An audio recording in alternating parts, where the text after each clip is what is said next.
They're going to be calling you supersized deltoid Dan after this shoulder exercise with sliders.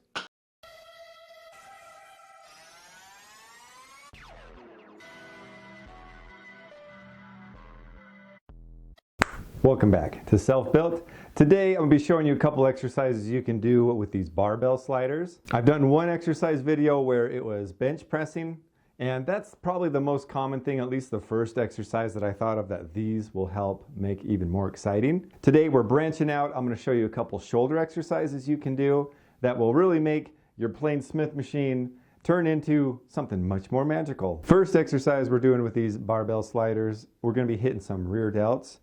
This is going to be kind of close as doing like bent over dumbbell raises, but instead of using dumbbells, we're going to be using a barbell, but it's going to feel closer to like that barbell feel. And what we're going to do is, I don't really need much weight just because rear delts, they don't need that much to really get some blood in there. And as I'm bending over, I want to have the bar at least to my chest, so that way I can get more shoulder activation. So I'll go down just like this.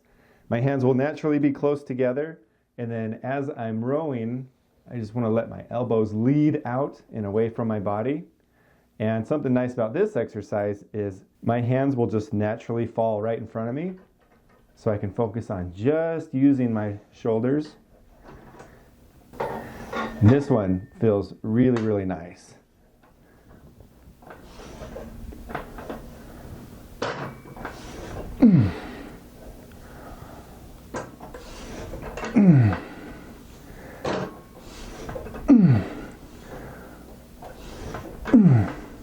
One common theme that I'm noticing that works really well with these is any sort of movement to where your elbows are in some sort of locked position and you're just moving your shoulders.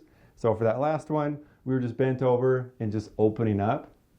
On my chest video, it's basically that same thing, except you're just having your hands in a little different placement. If you do end up doing more weight on this with this motion, your hands might not return back to position as easily, but don't you worry, I've got a little fix for that. You just need some sort of elasticness. What I'll do is I'll roughly have my hands at its starting point, and then I'll just hang on to this.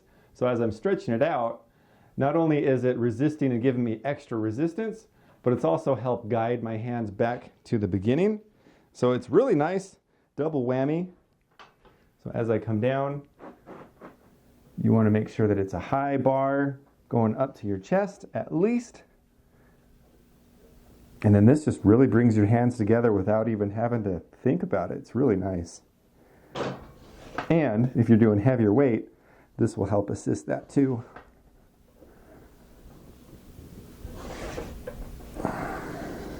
This next one, we're going to be doing that same kind of movement where we just have our elbows kind of locked in some sort of position, except this one we're going to be trying to target a little bit more of the side delt. This is going to be really similar to just an upright row, but instead of it being closer grip, it's going to be wider, which will help you target the outside a little bit more on those shoulders.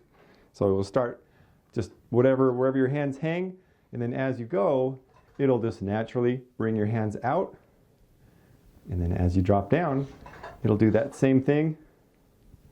And this one you might want to use a little bit more weight, just depends how tired you are. I actually like to do this whole thing as a superset, so that way you can just fry your shoulders really quick. But I'm not having to focus on bringing my hands in, they really just do it by themselves.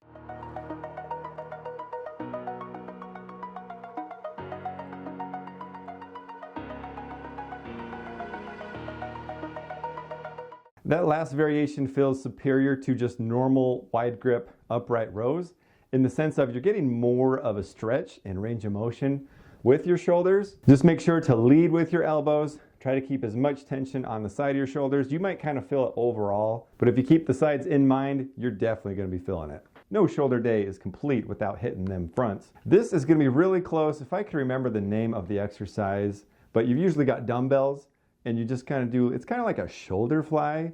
I can't remember if they were called French curls. I think those are another name for skull crushers. Canadian curls, I really don't remember. But anyways, we're going to be modifying it with some sliders. So usually this would not be possible with a barbell, but when you have slider technology, you have access to all kinds of things. So I'll keep my elbows pretty locked. It might take a rep or two to kind of figure out which angle is best. But as I go down, I'm just going to be trying to focus on just using that shoulder. So I like to kind of max out the width and then just bring it up, focus on just my shoulders. Try to keep my elbows locked so that way I'm not using tricep, or at least I'm trying to minimize it. And then just focus on using those shoulders to bring it up. This one's really good because it just follows that natural range of motion that you're going for. So you need to use the band to try to get back to where you were.